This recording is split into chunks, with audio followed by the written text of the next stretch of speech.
राधे राधे। कैसे हैं आप सब। आज आपके लिए बहुत ही इंटरेस्टिंग और मीनिंगफुल कहानी लेकर आई हूँ। जी हाँ दोस्तों, भक्ति और विश्वास भगवान पर इतना बना के रखिए कि संकट हम पर आया हो और चिंता हमारे प्रभु को हो। जी हाँ दोस्तों, ऐसी ही सुंदर कहानी मैं आपके लिए लेकर आई हूँ। गौर से सुनिएगा, इससे हमें बहुत कुछ सीखने को मिलेगा। तो दोस्तों, कहानी कुछ यूं है कि एक राजा हुआ करते थे। उनका बहुत बड़ा साम्राज्य था और उनके बहुत सारे बाग बगीचे भी हुआ करते थे और उस बाग बगीचे में हर तरह के फल थे।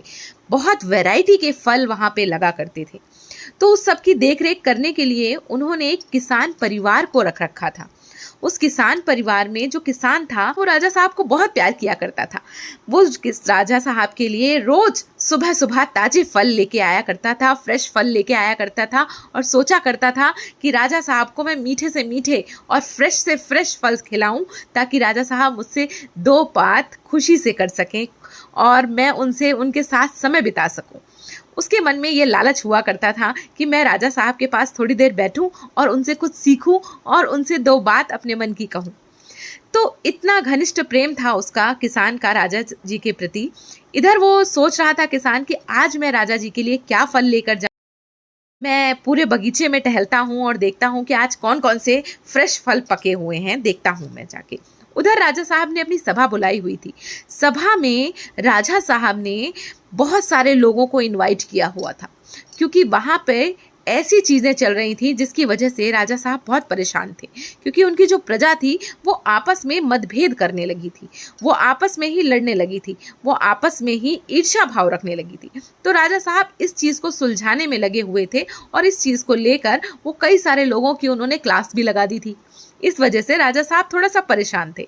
सभा तो समाप्त हो गई लेकिन राजा साहब अपने ख्यालों में खोए हुए थे।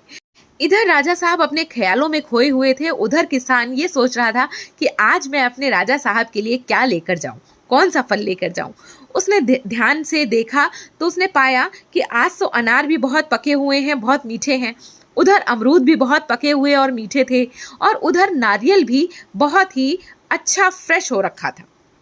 और जब उसकी नजर पड़ी अंगूर पर तो उसने देखा कि अंगूर भी बहुत ताजे और फ्रेश नजर आ रहे हैं। अब वो सोच विचार में पड़ गया कि आज मैं कौन सा फल लेकर जाऊं, क्योंकि एक साथ तो मैं सब कुछ ले नहीं जा सकता और एक साथ राजा साहब खाएंगे भी नहीं।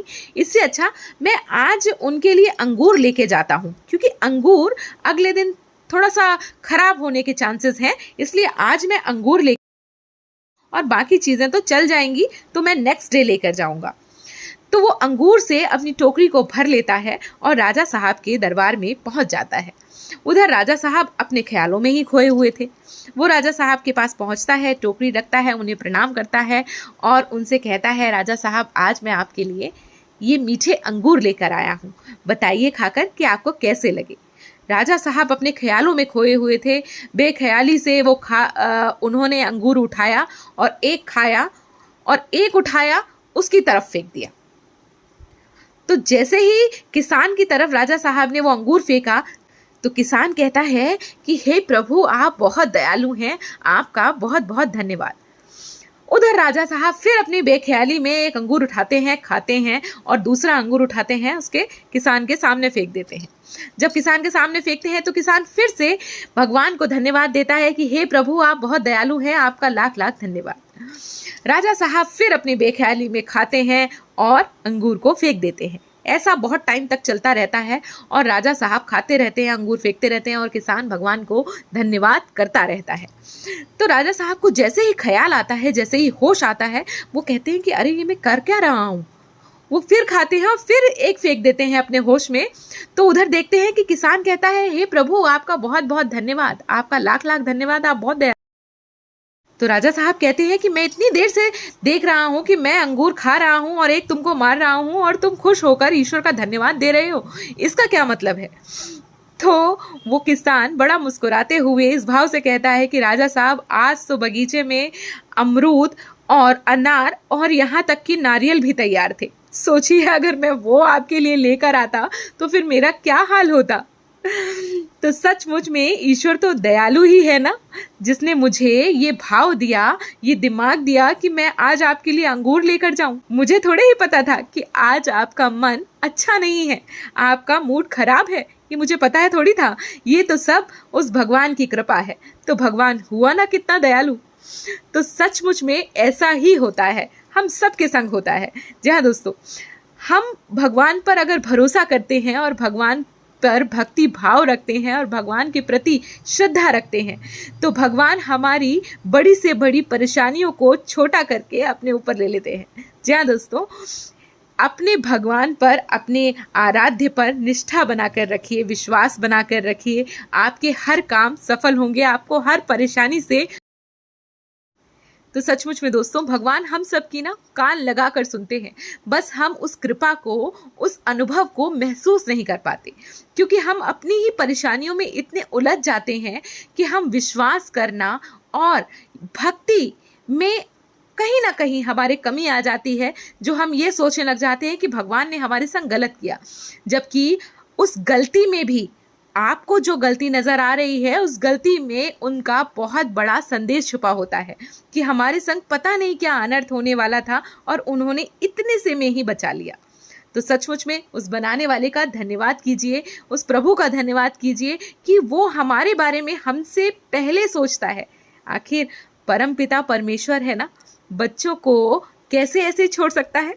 बच्चों पे तो उसकी पूरी नजर है, बस बच्चे ही कई बार समझ नहीं पाते और हाथ छुड़ाकर भागने लगते हैं। बच्चों की तो ये फितरत ही होती है, ये जहाँ आकर्षण दिखा नहीं, जहाँ उसे रोशनी दिखी नहीं, कि वो भागने लगता है। तो उस चकाचौंध की दुनिया से बाहर आइए और आध्यात्म की दुनिया में जुड़िए और स्पिरिचुअलिटी की दुनिया में जुड़िए। जो सुख, जो आनंद उस प्रभु के चरणों में है, जो खुशी उस प्रभु के भजन में है, वो और कहीं नहीं। तो होप करती हूँ दोस्तों कि आपको ये कहानी बहुत पसंद आई होगी। यदि पसंद आई हो और कुछ सीखने को मिला हो तो प्लीज़ नीचे कमेंट सेक्शन में ज़रूर मुझे बताएं कि आपको ये कहानी कैसी लगी।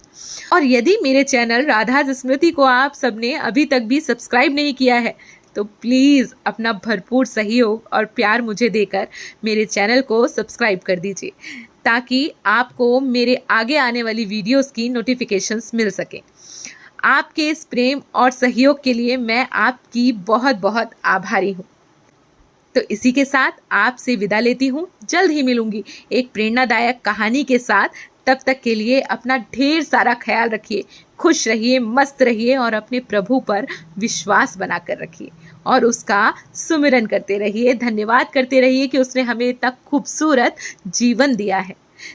तो खुश रहिए, मस्त रहिए और मेरे साथ प्रेम से कहिए राधे राधे।